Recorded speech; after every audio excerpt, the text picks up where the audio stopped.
let's do another locals vlog. So your girl drove down to Albuquerque, well, passenger seat with passenger pizza, by the way, drove down to Albuquerque and played in another locals. And so I want to take you through it. I am going to go ahead and upload the games still at 2x speed because it was a 4-round locals, and maybe y'all have the attention span to watch that, but I'm going to kind of speed run through the games in this video, tell you what I learned, but I will upload the games on like a separate video with just some like nice music in the background if that's something that interests you. So drove down to Albuquerque, went to Duke City Games. It was packed, y'all.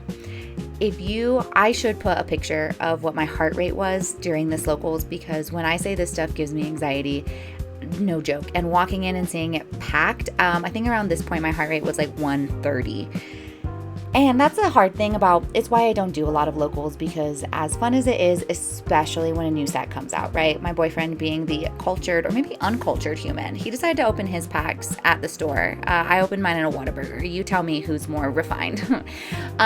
It's so fun to get there and then just get to hang out. I think my favorite part of the locals is the before times. You just get to sit and hang out and talk and open packs. And even though I look like I'm having a blast and I was having fun, it was hot as hell though. The tism and the anxiety disorder really do make doing stuff like this difficult. So I do not play in locals weekly. I always make the joke in my Discord that I would just have to be on a way higher dose of Lexapro to be able to do that. And maybe one day. So this is like at a 4x speed because it was 4 rounds, and I didn't want to cut out stuff. But like I said, if you want to watch this slower, more refined, then I will definitely upload these videos. I shifted again. Okay, if you saw my last locals vlog, this was the same opponent that I shifted against last time. And this time, okay, so the reason I put it to grave and I shifted, and it got really awkward and quiet. And he was sitting there, and I, trying to cut the tension, was inadvertently toxic again, because I was like, look, it's the shiny shifter. It's the one that says bye. And he was just like, yeah.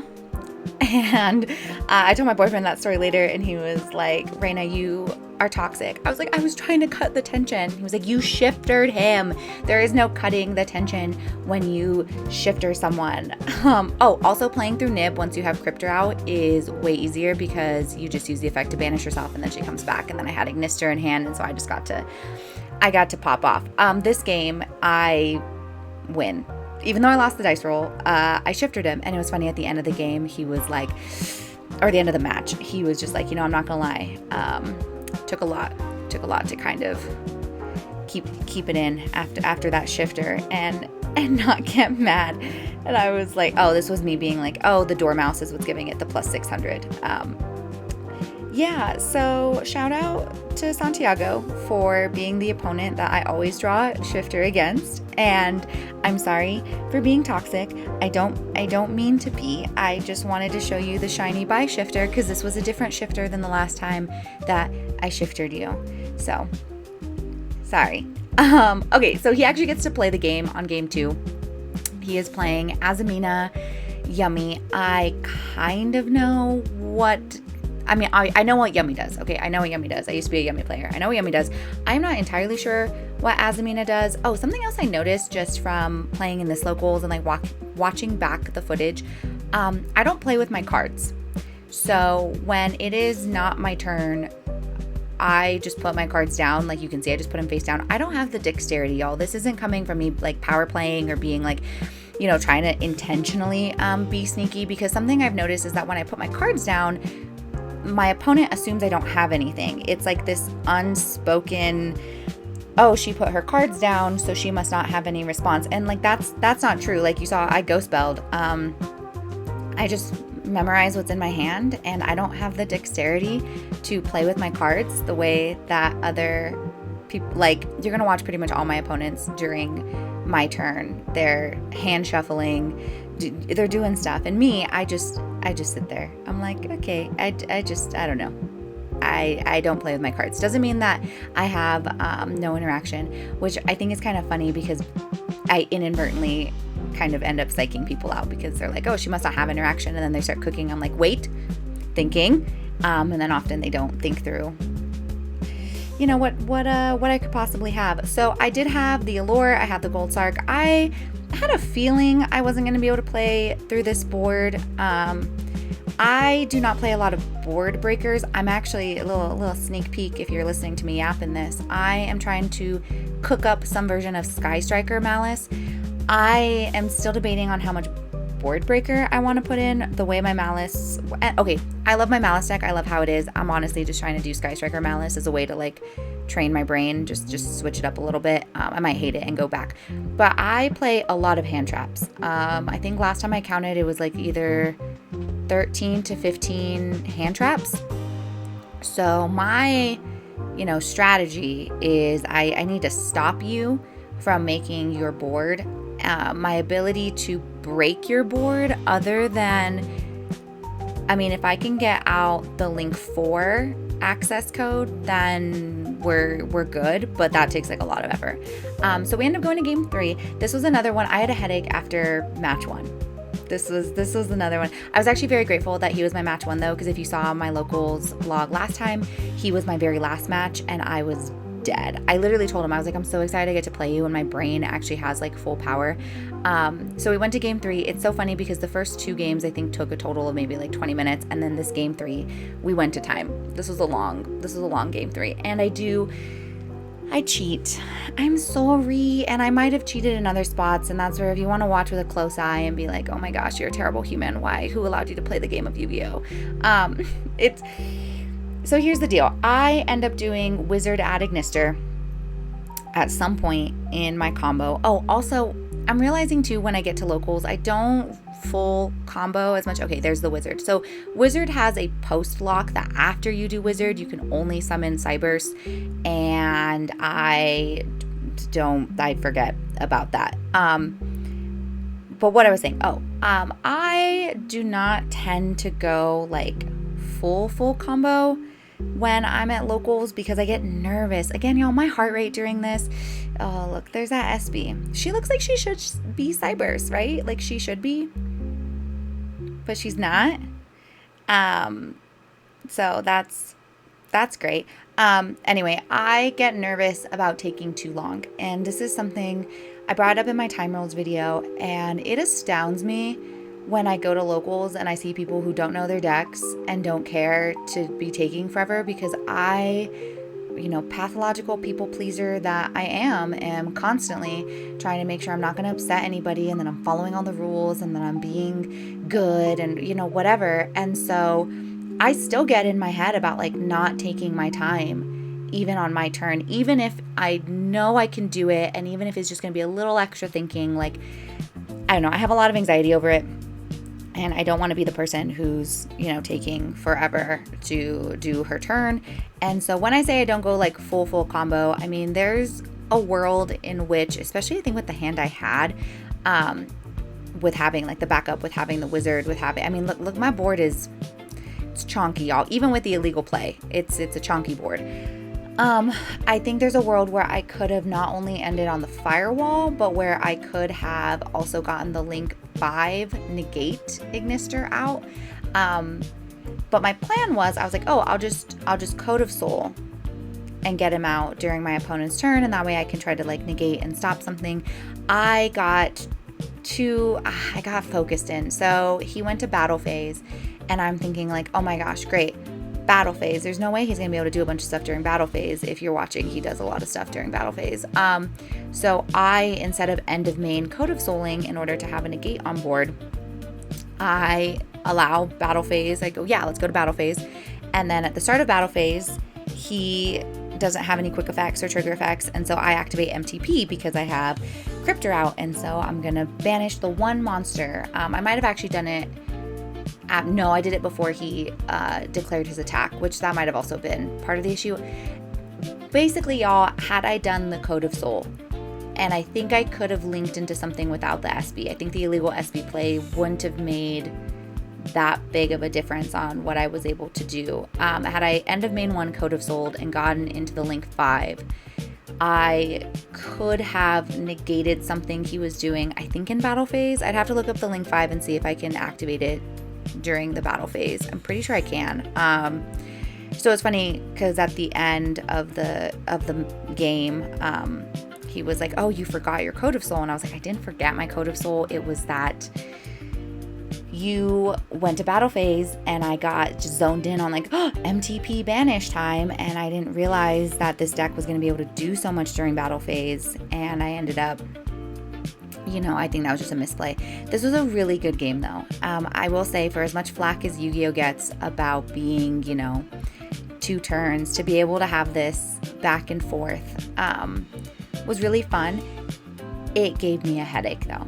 When I tell you, this game 100% gave me a headache of trying to figure out what in the world are we doing. And then especially, I realized I cheated like some game actions after I cheated. Like after the SB came out, I was on his turn and I was sitting there big thinking, and I was like, ugh. And then, so that also distracted me because I felt really guilty. And I was like, oh God, I should know better.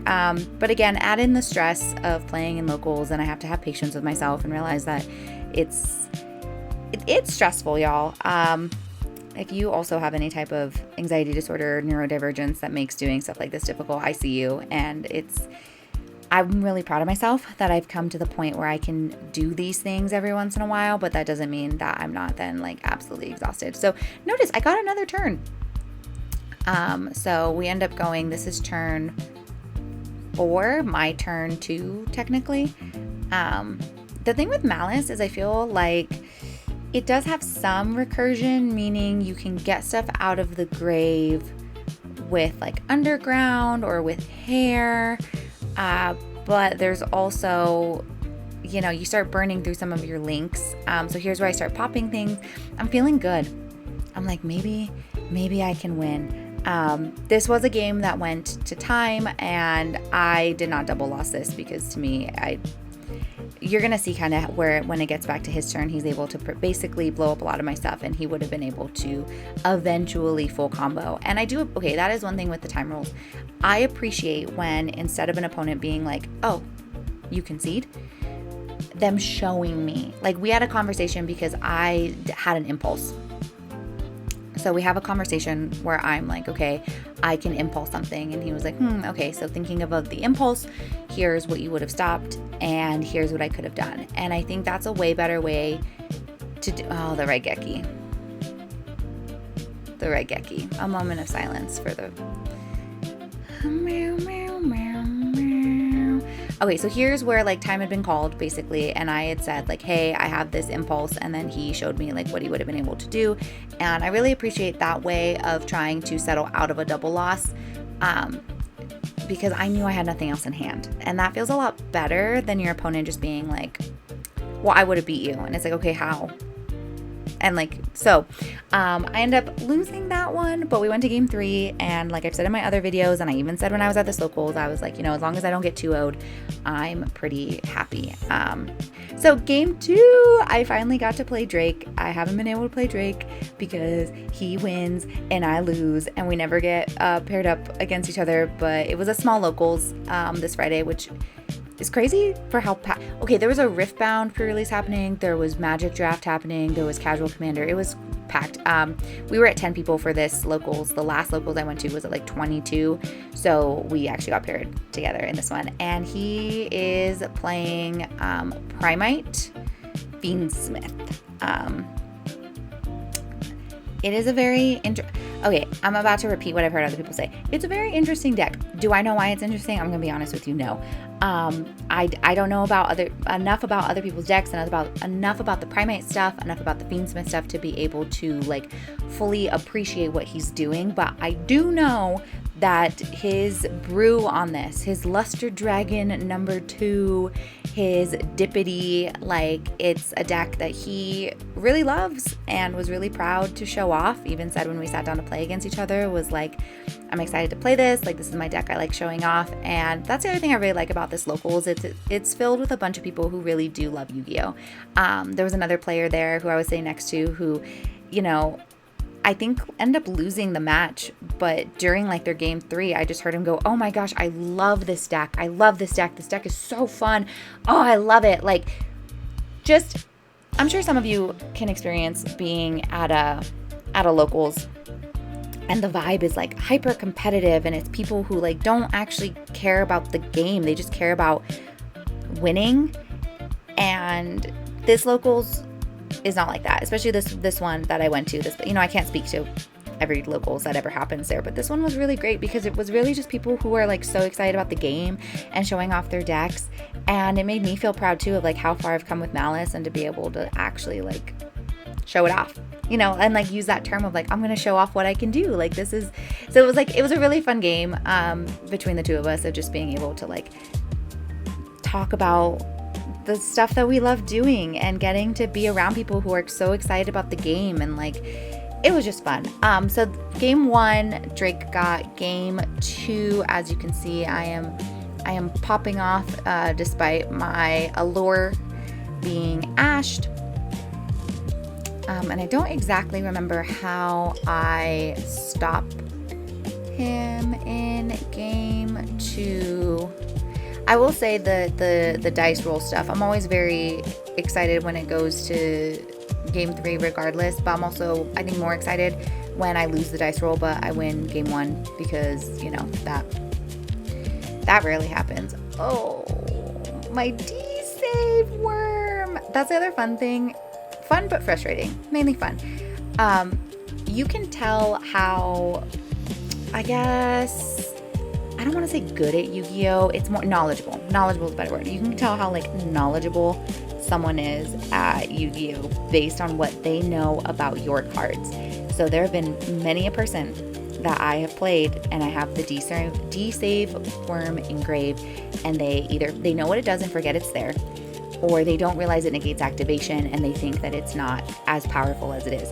And so Drake was like the first person, and granted, you gotta have the Bestial, right? Like, he had the card to deal with it, but the fact that he was like immediately thought through. It's like so cool to play against people that you can tell like just have that thought, like to find more people that have that thought process, because like I'm always in awe of my boyfriend. My boyfriend's like, I consider him a really, really good player, knows a lot of his rulings, and he is someone who like really thinks through those types of things. And so to find other people like that and to get to play against other people and get the experience, get people like experience no matter what. But there's been times where I play against someone who is less experienced than me, and it's awkward.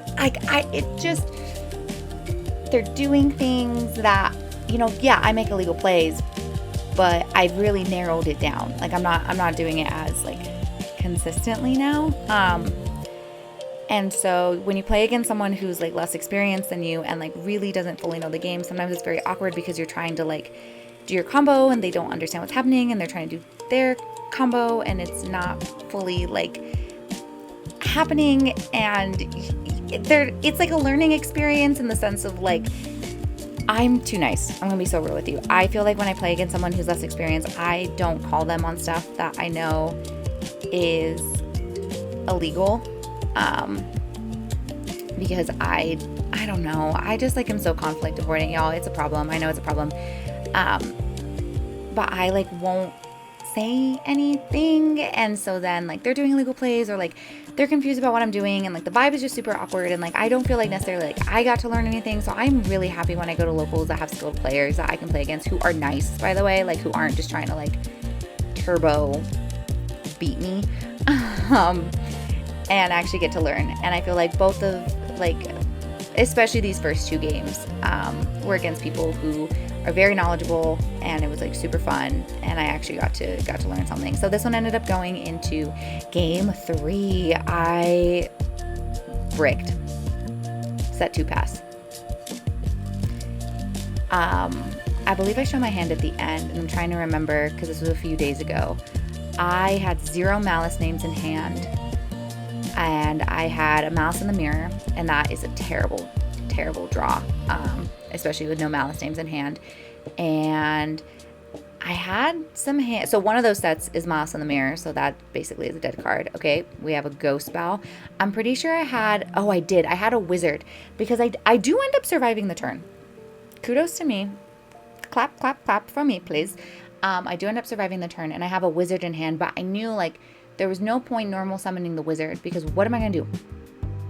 Like, even if I live the turn with the wizard out, the wizard's going to get stomped over. And also you normal summon an attack. So, and he doesn't have like a huge attack. So what am I going to save myself? A couple hundred life points? Like, at that point, I felt like it was better. Oh yeah, see, I had the imperm. I felt like it was better to hold the wizard in hand for my next turn. And then thank goodness, you know, I was able to have the white rabbit that I could normal summon. And then again, having the wizard. So this is where I'm saying, like, thinking through, I was fully prepared to get like OTK'd and you know, I had no monsters out, but I was trying to think more long term. And I think that's a skill in Yu-Gi-Oh! Is being like, how can I think more long term and be able to get out of like the mindset of like, right now, I don't want to lose the game. But your actions right now, okay, you might not lose the game right now, but then you're guaranteed to lose later. And if I had normal summoned that wizard, and if that wizard, I mean, it would have gotten beat-sticked over, then there would have, I mean, I would have had nothing. So keeping that wizard in hand and allowing myself to survive the turn, and then get my, you know, white rabbit. Did I already set off white rabbit the first time? Did I cheat? I can't remember. I'd have to watch this back and see. Moral of the story, though, is that my stuff's about to get big blown up, and I took a ton of damage that first turn. That's the thing about Malice too, is that if you're not able to get stuff done when you have 8,000 life points, and if you allow your opponent, I mean, it's not like I wanted to, y'all. I had no choice. I bricked. You know, my opponent was able to just attack in for so much damage that it's like, I'm not going to be able to do my combo, because just basic Malice combo, if you run through all 4 of the little names, that's 1,200. And then I tend to always at least do Red Ransom on my turn too. So you need at least 2,100 life points to attempt to do your combo. Yeah, I had nothing. So I also lost this one, but I felt like both of these games were good learning experiences. Oh, I need to internalize my rulings, y'all. Like the wizard locks. That's also something that so here was game 3. Oh, look at my camera moving. We're gonna get like a different camera angle for this one, because my camera is gonna slowly, through the fact that I didn't fully tighten it, start shifting. I was playing against, this was Archmage. I'm gonna be so real with you, y'all. I did not learn what this deck did. So game 1, I kind of wombo combo off and stop basically whatever he's trying to do. And that's gonna mean, oh my gosh, this camera moving is also annoying me. I am so I'll be better. I'll be better next time, y'all. What was I saying? Oh, I didn't really learn what Archmage did. I did not really learn what Archmage did, because I kind of wombo combo and then I kind of stop him right away. Which I get a good skill, I guess, that I like know my deck well enough to be able to like to do that. And sometimes, y'all, I swear, sometimes I just get lucky with interaction. Heart of the cards it, and I'm just like, okay, what should I desave worm? What should I stop? Oh, one thing during this game, and this happens quite a bit, where I am used to playing against people. My boyfriend and my friends that I play against regularly are really good about explicitly explaining what stuff does. Activate this, sending this for cost to do this. Attempt to activate this in hand to do this. I think that's why kudos to them for helping train me up. I think it is a sign of a good player, and I'm trying my best to be what I would consider a good player. But not everyone does that. And so there would be times during this game where he would not tell me what card was activating to do the thing. It would just be like, oh, attempt to resummon from grave. And I guess I could have, there was something where, it was an attempt to special summon, and I tried to chain impulse, and it wasn't a monster that was doing that, or something along those lines, where there was something where I was like, oh, because it was like a trap engrave that was doing it. That's what I say. I have no idea what Archmage does. I didn't learn a single thing about Archmage. I did learn that I am still a dumbass, though, because it was during this game that I tried to chain an Ash to my own thing. Yeah, so I think I did, it was like chain 1 was the search, and then I did chain 2 cryptor, chain 3 ash, or something stupid like that, and your girl makes videos talking about when timing, and I suck it. So grace with myself, patience with myself. This was already like 3 hours in, and so I, tried to chain 3 ash to my own thing, and I was caught on that. Yeah, he was like, I don't think that's how that works, and I was like, you, my good sir, are entirely right. But this match was just a little difficult because not every player, I actually think it's more common for players to not fully explain what they're doing. I've had quite a few conversations with people about this, about the intention in that. Is the intention, I feel like for some people, the intention is to hide what you're doing in order to, oh, there we go, I fixed the camera. Sometimes with not fully explaining what's happening, the intention is to hide the impact. So I can think of my own example where I inadvertently did this when I was just playing like a casual game. I had Red Ransom out and I MTP'd, and MTP says you can search, and then if you control a link monster, you can banish, but like the search has to go through in order for you to banish one of your opponent's cards if you control a link monster. So I activated MTP, and my opponent was like, oh, what does it do? And I go, oh, it searches. And then I realized like I inadvertently did not paint the entire picture, because if I said it searches, and then if I get the search, I get to banish one of your monsters, they would have ashed. And I actually think that's what ended up happening, is then when I tried to banish, they were like, wait, how are you banishing? And I was like, oh, it's MTP. It was like, oh, I would not have let that go through if I knew that it banished. And I know that it's on both players. Like, I know I can ask and pick up and read the card, but I think games flow so much more smoothly when the other player is just, when we just all get into a good habit of saying what's happening. Ah, I got nibbed again. But your girl was able to figure it out, because what do I do? So I'd already cryptored. So I got nibbed. I have the token. Honestly, at this point, it's a blur. Oh, there we go. I have the hair in order to bring back the cryptor, and I am able to. So I win. I win in two, y'all. So I did end up winning my third match. Spoiler alert, there were 4 rounds, but it did not go to my 4th match. My opponent ended up conceding. Well, it makes sense. He was tired. I didn't talk to him. It was actually kind of awkward because I'm sitting at my table with the camera, and I'm like waiting, and I see who my opponent is, and my opponent is playing someone else, and I'm like, am I supposed to go? The social anxiety, all the tism be tisming sometimes. I didn't know if I was supposed to go up and be like, hi, we're playing. And so I just sat there and waited, and people were like, where's your opponent? And I was like, oh, he's over there. Like, do I go get him? And they were like, hey, are you gonna come, like, we're playing Reina. And then he was like, oh, I concede. And I was like, oh, okay. So then I got to play my friend Lance, who showed up, and we played just a funsies game, which was nice. So I ended up going technically 2-2.